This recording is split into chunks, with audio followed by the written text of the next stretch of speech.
Hi, I'm Senator Malcolm Roberts and I'm in the Gold Coast with Tabita Wilkinson, who's our One Nation candidate in this month's state election for this electorate of Coomera.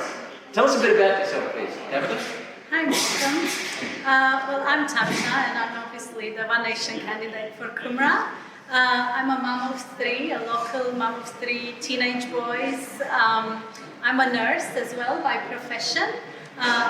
During my 20 years of experience as a nurse, I worked in various departments such as A&E, medical and general wards.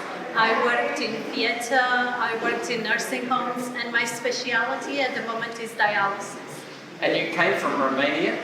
That's right, yes. Where the country was run by a brutal totalitarian dictator, a ruthless man. Yeah, his name was Ceausescu. Yep.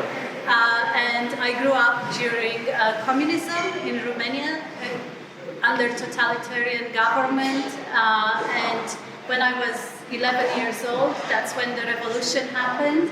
And there was a lot of bloodshed, a lot of killing. Innocent people were out on the streets protesting against this dictatorship, this tyranny, and they were getting shot in the streets. And so it was a very difficult upbringing. And I've met the president of the former president of the Republic of Czechoslovakia, the Czech Republic, and Václav Klaus. And he told me in New York, I met him, and also in Brisbane, he told me that what he can see in this climate rubbish, the claims about climate, are just a grab for totalitarian government. And also that the issue about climate and the other UN policies is about control and freedom. And you spoke so wonderfully tonight, you should have seen it, but you're going to try and post her video later on our channel. So why One Nation? Why are you standing in One Nation? I just feel that One Nation represents more my values and what I stand for, and also the values of the general public. I love all the One Nation policies, and I especially love the fact that One Nation is very outspoken about socialism indoctrination in schools and in universities, and you are proactive about this, and you are recognizing the threat, and you're doing something about it. Thank you for that, and we'll see more about that. We've seen it in this bill, but just gone through Parliament and Education this week, but we'll see more of it next month. So what are some of the issues affecting the people of Coomera?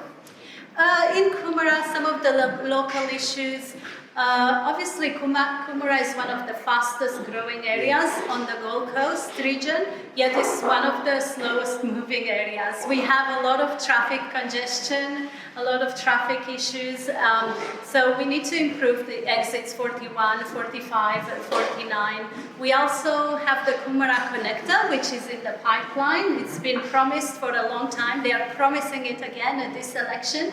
I am behind that. I'd love to see it happen, but I think we need to make sure that this multi-million or billion-dollar project will not be given to foreign contractors. It's important that Australian companies get to do billion-dollar projects like that. Yeah, it's important that we favour the Australian companies. You also mentioned crime, Tabita? Yes, crime. Crime is really bad. Like Gold Coast area is well known for crime, especially youth crime. We have arson happening in Coomera. We've had the last couple of days.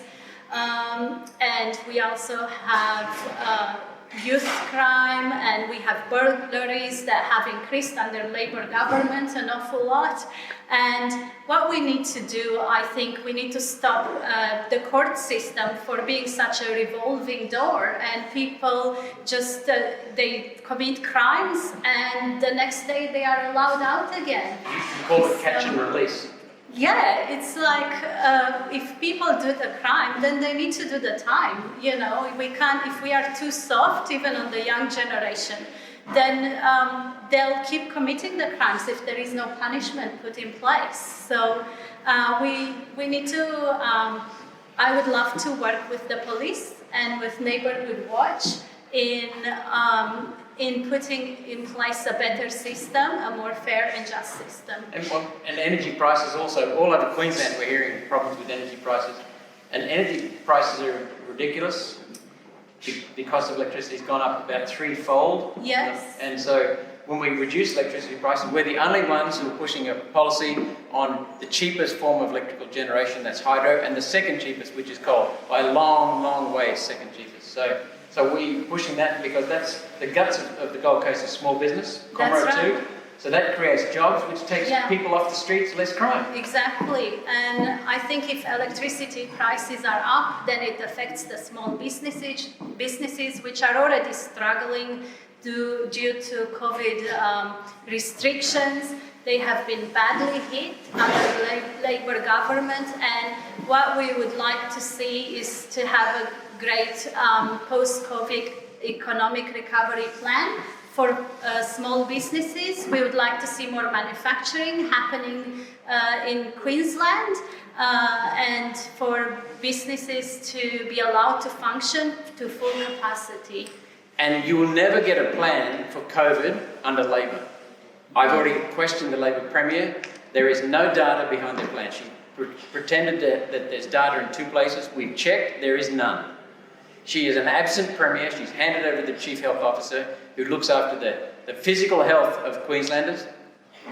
And she's admitted that's all she does. So there's no one looking after mental health. There's no one looking after economic health. And economic health is where future mental and physical health runs. And so we have got the Labor Party machine instead of a Premier, and the Premier has abdicated on this. It's very, very basic, because you're right.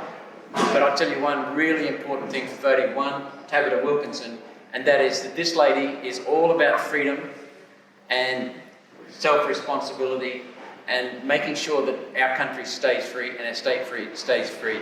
So vote one, Tabita Wilkinson, in this month's state election.